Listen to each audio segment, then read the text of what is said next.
Can you believe it? We're already starting the NBA season. It seems like just last week, the Lakers defeated the Heat in the NBA Finals at the Orlando Bubble in Disney World. This, in fact, was the shortest offseason ever for the NBA. It was also the shortest ever for offseason for any professional team in professional league. The free agency, draft, training camps, and preseasons are all over. On Tuesday night, the Nets play the Warriors and the Lakers take on the rival, the Clippers. Here are the highlights of the first night in the NBA. The Nets absolutely destroyed the Golden State Warriors 125-99, led by Kyrie Irving, who scored 26 points in the win. Curry led the way for the Warriors as he scored 20 points in the loss. Kevin Durant and Kyrie Irving both looked really healthy and have great chemistry with their teammates. The Nets could be a problem in the Eastern Conference and maybe the second or the best team, but it all depends with how good the Milwaukee Bucks are. The two-time Finals MVP Kevin and former league MVP Kevin Durant added 22 points, and Karis LeVert, coming off the bench, scored 20 points. Another bright spot for the Nets is that they're going to have a great bench, and it looks like Steve Nash is going to be a solid coach in the NBA. On the other side, Golden State could have another long season. Klay Thompson is out for the rest of the year, and Draymond Green missed tonight's games because of a muscle strain in his foot.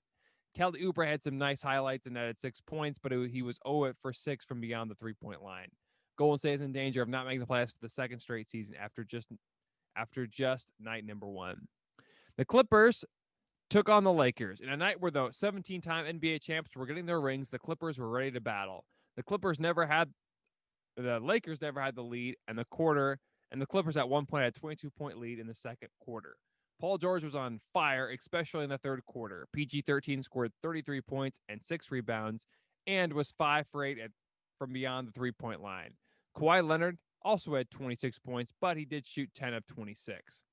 Even though it didn't look great in the stat books, Nicholas Batum, whom they signed from the Hornets, looked really good for the Clippers. He was a key contributor when he was on the floor. He only had 3 points, but had 6 assists. It seems like clockwork the Clippers went by double digits, but the Lakers would come back storming by. But it was too late by the time they got going. Final score: the Clippers 116, the Lakers 9. I do want to throw this in. Who is my predictions for the league MVP in the 2020/21 season? I think Luka Doncic is going to win it. I think James Harden, Giannis. Well, if James Harden ever gets a situation set with Houston, he could be an MVP candidate. I really think. Well, Giannis could probably be an MVP candidate, but he won't get it. There's a few players that probably get if they didn't miss so many games, but I would say those 3 guys are likely going to be it.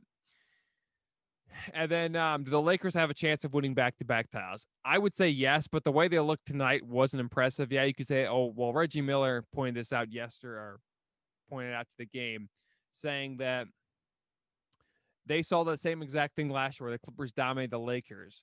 But then the complete opposite happened where the Lakers went to the finals and the Clippers stayed home because they lost the Nuggets in the semifinals. It didn't quite seem that way because the game was in spurts because the last time they played, it was always a good game, intense. But the today's game, it was like the Clippers are big and the Clippers are only up by small, and they're up big small. So I don't know if I think they have a chance of winning back-to-back titles, but they really need to figure out what they're going to do because when LeBron went off the floor, the team really struggled, and that's not good news. Anthony Davis is great and all, but they might need to add another star to a very good loaded roster. Listening to the Sports Town podcast, or the STP pod for short. You can find us on Anchor, Spotify, Apple Podcasts, YouTube, and much more. We release new episodes every Wednesday and Friday. Also, follow us on Instagram, Facebook, and Twitter at Sports Town Podcast. If you want to check out more videos of the Sports Town Podcast, click on the left. If you want to subscribe to the channel, click on the right.